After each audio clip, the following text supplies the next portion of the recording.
Hey Legacy Builders, welcome back to Mind Your Money. In today's video, I'm going to be planning out the last paycheck for the month of June, which will occur on June 28th. What did I just say? I think I said budget. I feel like I'm moving fast again, so forgive me if I have to go back and say something, repeat it, or what have you. I'm trying not to edit this video at all, so meaning we're gonna just start the budget and I'm gonna flow all the way through the end. So I hope you enjoy it. Thank you for liking, commenting, and subscribing. I'm doing a budget. It's a zero-based budget. We're going to plan this last budget of the month at, I think, $1,200. That's the plan, because part of it is my husband's income, another part is side income from Google AdSense. So thank you for you guys being a big part of why I'm getting that, because you watch the videos, you watch the ads, you engage with the videos and the posts and all of that, and I'm so grateful that you do, because I'm just sharing what I'm doing in hopes that it encourages other women out there. Let me zoom in a little bit more so you guys can see. The zero-based budget is for $1,200, so income and expenses will match each other, and 10% of what we use is going to be tithe. Our top priority is from Ephesians 5 verse 11, and do not participate in the unfruitful deeds of darkness, but instead even expose them. So I've been doing a lot of reading in Ephesians. I actually need to be a little bit better to stay on top of it, but there's so much to get from that. I did post about my last Google Play Monopoly Go purchase.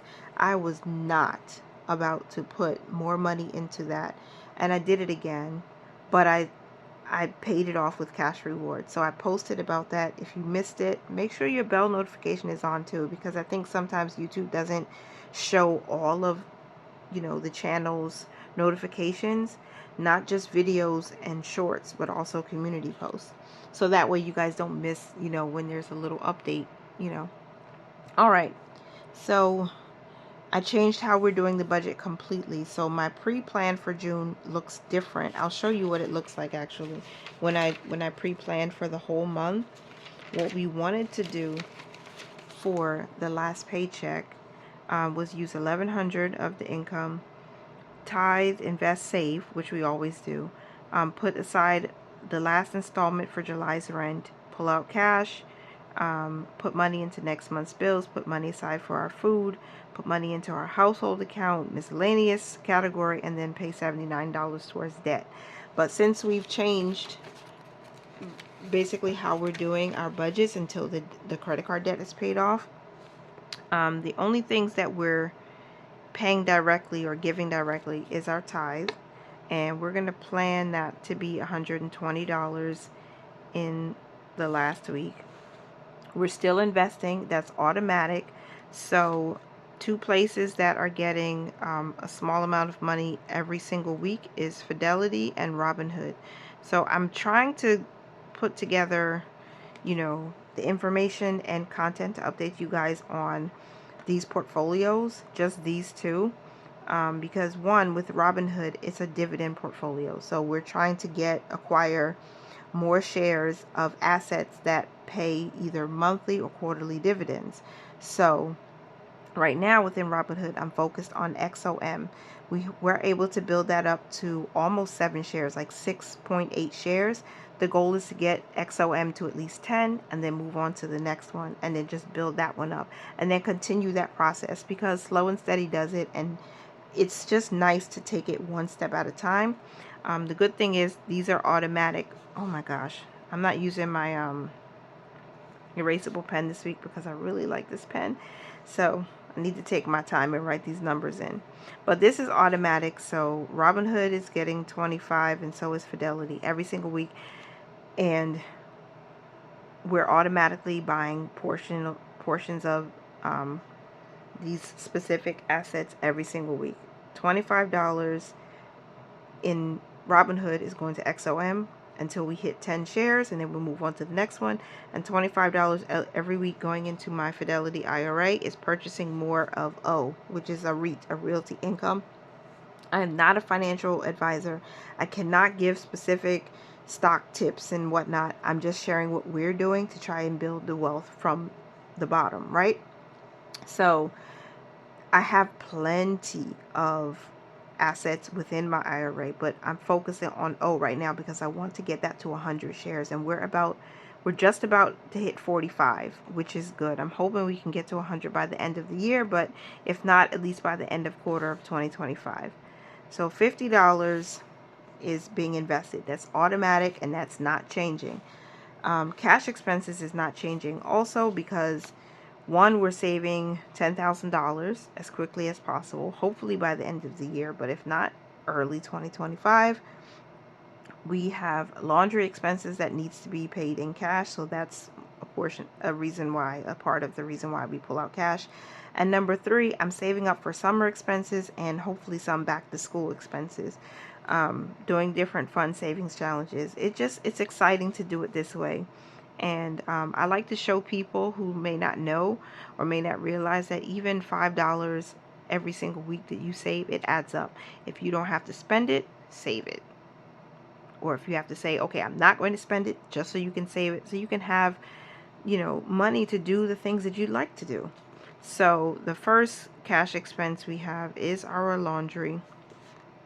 And I think we'll just put $25 aside for that. The next cash expense is the 10K challenge, and I want to put $80.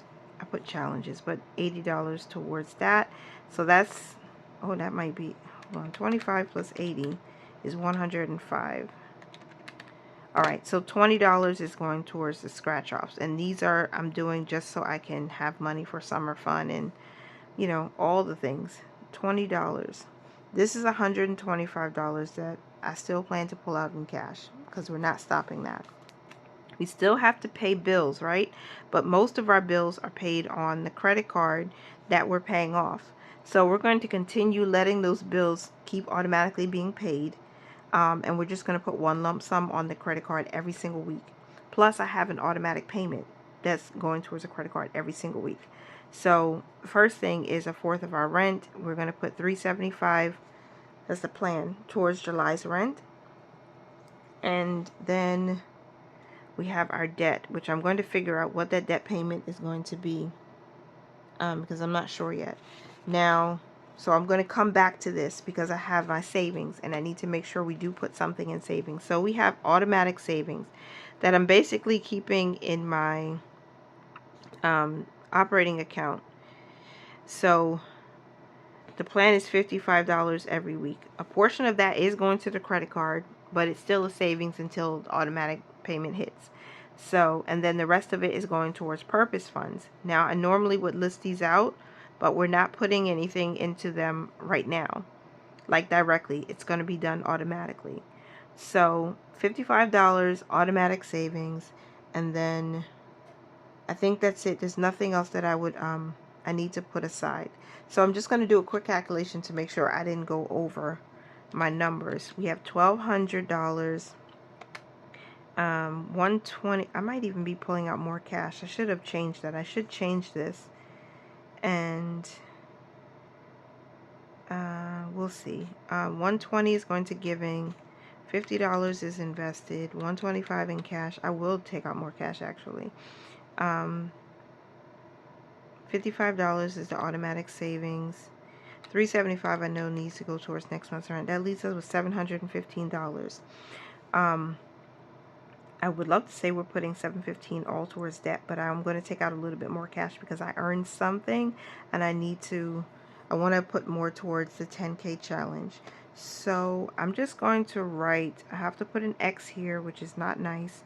I'm going to put additional savings because I can, still put these towards, other challenges, scratch offs and whatnot, just so I can save up for summer fun. So I'm going to add, I think we'll do 175. So 175 minus 125 is $50. So we'll put $50 there, and I'll write 175. We'll take $175 out in cash.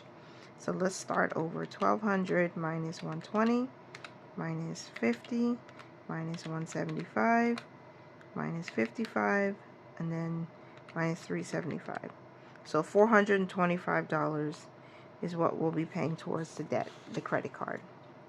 And this should be $800. $375 plus $425. Yeah. So $800 towards bills. So I'm still, not figuring it out, but it's different. So if it seems like she's moving kind of slow, she's unsure, I'm doing this differently. So let me zoom out just a little bit. And I'll do one final check to make sure my numbers are making sense. 120 for giving, 50 for investing, 175 in cash, 800 for bills, debt, and 55 for the automatic savings. Okay. I hope I didn't miss anything. That's our zero-based budget. So that means our planned income of $1,200 equals our planned expenses at $1,200. That's all she wrote, folks. That's it. Praying for a very successful week. The last week of June. School ends this week for us in our area, so I know there's going to be a little bit more spending, which is okay because that's why we're using the savings challenges, and when we have to use it, we will use it. And that's what it's for. So this is our long-term savings. Investing is not savings per se, but it is a long-term savings because when you invest it, you can really make a good return on your money as long as you do your due diligence and research. Please check out my friend Nija over at Budgeting the Bacon, who just became officially monetized on the YouTube space, and I'm so happy and proud of her. I'm happy for her. I'm proud of her, and please go and check her out. She did an awesome video about her Bridge account, and it just inspired me to do more checking up and checking in on our investments. Even though we've automated it, it's still important to make sure the trajectory is still going as fast as we wanted and in the right direction. So that's just a little plug for my friend over at Budgeting the Bacon. And then our savings, these are short term because I know we need to have money to spend for the summer. Especially, I have 4 children. And my baby girl, I mean, she's not crawling or walking yet. She's still in the early stages of being a human being. But we want to be able to take her out and start having good experiences with them. And I don't want to be stuck in the house all summer. So I've already made a list of a lot of fun, free things that we can do, and trying to make sure whenever we do have to spend money, we already have it set aside. So I'll be doing cash stuffing on Tasha's Money and Stuff. We're nearly monetized over there, and that's going to just be another side hustle, side income that I can be able to use to help us pay down this debt and get our children set up for their future, because we have not been investing in their 529s as aggressively as we would like to. So I want to be able to get rid of this credit card debt and start investing for them, and that's just another way for us to be able to do it. And I thank God that He's given us this opportunity to build wealth this way, even with these different side hustles. All right, so that's it, I think, for this video. I really love talking to you guys. I really enjoy reading the feedback in the comments, and I'm so grateful for all of you for sticking it out with me while I do my real life budget. Thank you so much for being here. Continue to mind your money, manage it well, live your life abundantly, and I will talk to you in the next one. Bye for now. You whip up my appetite. Don't leave me here high and dry.